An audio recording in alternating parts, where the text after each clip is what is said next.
Kui mu õde sündis, siis ma olin 5-aastane. Ma olin juba arvestanud sellega, kui ta ikka päris väike on, siis vist oli ikka päris kulli kohe mängida ei saa, kui ta sünnib.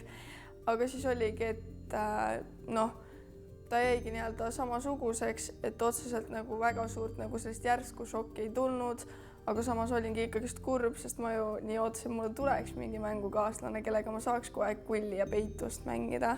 Aga kahjuks päris nii ei läinud. Brita on väike armas 10-aastane tüdrukutirts, kes põeb sellist keerulist geeniriket, millele on omistatud siis tähtede kombinatsioon CY-FIP2. Brita ei käi, Brita ei räägi, Brital on diagnoositud ka epilepsia, et meil ei ole tegelikult täna teada, mis on tema saatus, et kuidas see geenirikke progresseerub. Ei saa nagu väga, ütleme nagu üle ka mõelda, sest et ega neid vastuseid me välja ei mõtle, et tulebki elada päev korraga. See eks ka vahepeal kipud nagu mõtlema, et mis saab 10 aasta pärast, kui me ei jõua ja ei saa ja ise jääme vanemaks. Aga ega see nagu ikkagi tulebki võtta päev korraga. Ta on õpetanud väga väärtustama seda, mis olemas on. Näeb midagi naljakamat, siis seda on alati nii lõpus vaadata, kui nagu lõpuseks ise muutub ja hakkab ise ka naerma. Et see on hästi tore ja vahest mulle väga meeldib, kui näiteks tuleb muga talli kaasa, siis ma panen ta ka enda poni selga, lasen ka ta natuke ilma sadulata seal nii-öelda uudistada ja tunnetada, et mis tunne mul on ja kuna hobused väga teraapilised loomad, siis ma arvan, et tundub, et tema näost vähemalt, et talle endale ka väga meeldib see. Et aja peale ikka sa hakkad aru saama, et mida mingi liigutus enam-vähem tähendab ja siis saad oma plaanid selle järgi teha. Füüsiliselt ma ütleks, et ongi, kui kõndida on vaja, siis ma lasen tal endal ka natuke niimoodi, et muidugi peab teda aitama, sest ega ta ise ei kõnni, aga et paned oma jalga ette ja siis ta nagu toetab sinu peale, aga samas astub ta ise edasi. Või kui on vaja ikkagist teda mingis üles tassida, siis sellega mul otseselt probleeme pole, et nii palju ma nii-öelda füüsiliselt ikka jaksan. Mingites hetkedes ma olen ikkagi pidanud Karola poole pöörduma, kui on SOS olukorrad, kuigi neid olukordasid on niivõrd vähe, et üks minu põhimõte või selline kaitsemehhanism, et sügava puudega lapse õde sellest traumast säästa, on olnud lasta tal elada oma lapsepõlve. See mõju niikuinii ulatub Karolale, et olgu näiteks keerulised ööd, mis meil on olnud, et Karolal on voodi kõrval ehituse kõrvaklapid, et ta saaks öösel minna või võimalikult palju nagu magada, aga paratamatult, kui ikkagi õde kõrval toas kõva häälega nutab pikalt ja lakkamatult, siis see niigi juba mõjutab tema nii-öelda siis energiataset järgmisel päeval. Aga muidugi sellised pisiasjad, et mida ma olen ikkagi teda nagu kaasanud ja temalt abi palunud, et olgu selleks mõnikord siis, et kui Brital on hästi tugevad valuhood või muud vaevused kiusamas, olen palunud ruttu panna muusika kanali peale või öökülmadel olen palunud hommikul, et kui ta läheb kooli ja paneb auto sooja või et ta ulataks ruttu veepudeli või sellised pisiasjad. See on nagu nii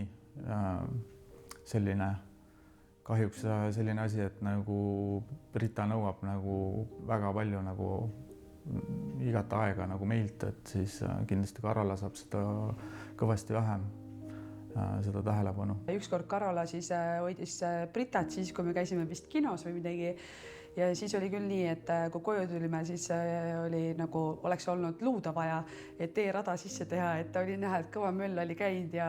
YouTube'ist oli järjest kõik lastelaulud läbi vaadatud, et selles suhtes hästi armas. Ma mäletan esimesed korrad, see oli ka veits hirmutav ka, et nüüd ma pean päris üksi olema taga kodus, aga ajaga nii-öelda ma sain aru, et see ei ole midagi nii hullu, et tegelikult ongi rahulikult peab kõike tegema, natuke vaatama ja arvestama, tegema oma plaanid selle järgi, kuidas tal tuju on ja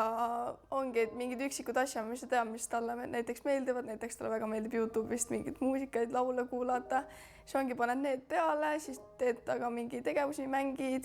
ja siis on kõik väga hästi ja väga ilusasti sujub kõik. Ma arvan, et elu on sügava puudega õe kõrval karastanud ja õpetanud vastutust võtma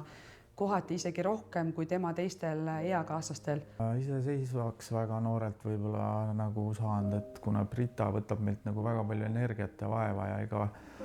hommikud on ikkagi samamoodi, et ärkad ise üles, et siis teed oma toimingud, üritad ruttu süüa ise, siis ärkab Brita või äratad, eks ju, tuled alla, et temaga hommikused tegemised, et ega Karol on nagu väga noorelt hakanud nagu, ta ärkab ise, me ei pea teda äratama, et ta teeb endale ise hommikul söögid, et täiesti iseseisev. Ma ei kujuta ette, kui näiteks oleks Karolal raskusi koolis või kui näiteks oleks raskusi sotsiaalelus või milleges muus valdkonnas, kas mul olekski täna sellist ajaressurssi, et neid tegeleda? Niisugune reegel ka nagu Karolaga kokku lepitud, et kui koolis on nagu kõik hästi,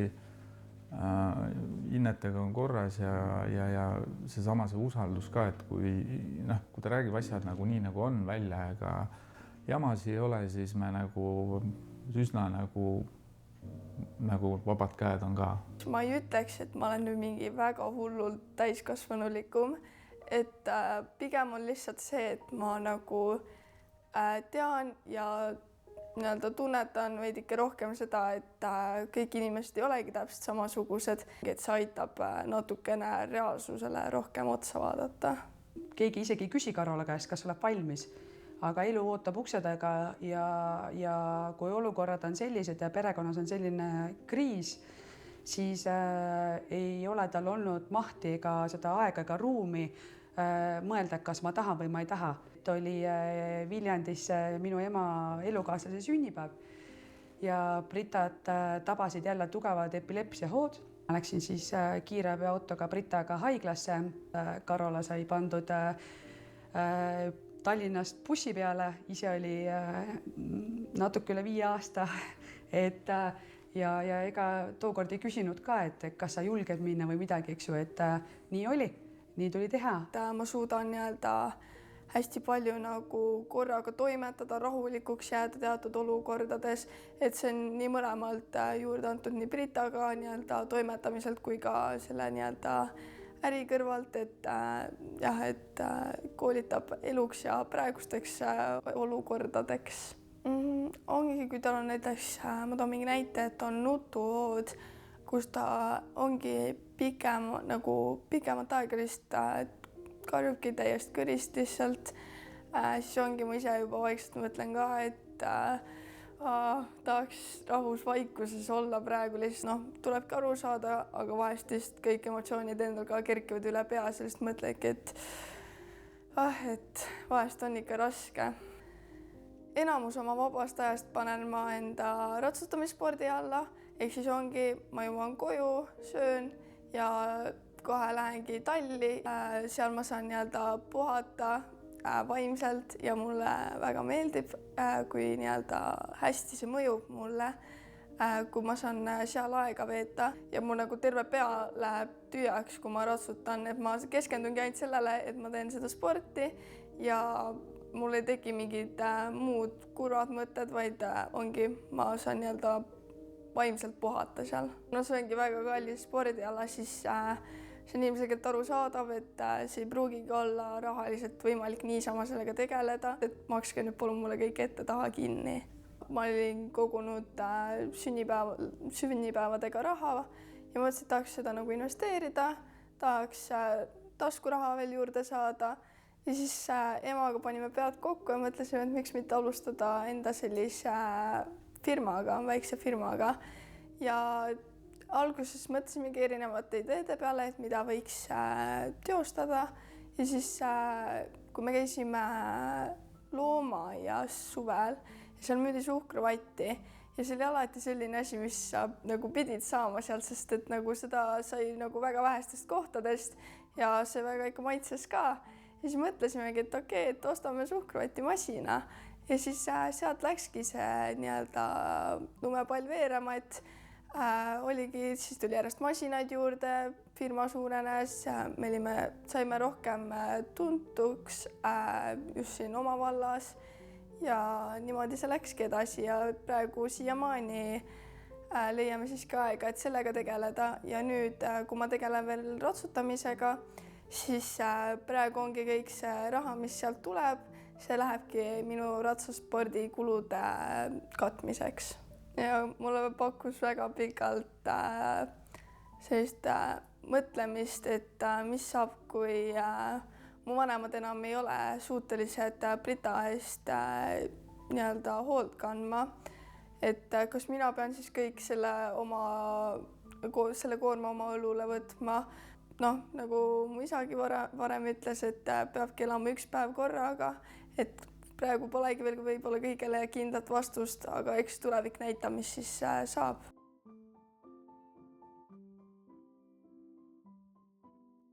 Aga oleme ka rääkinud nendel teemadel, et mis saab siis, kui mind ja isa enam pole või kui me lihtsalt enam ei jaksa või juhtub meie endaga seljaõnnetus või mis iganes. Et need on kurvad vestlused olnud.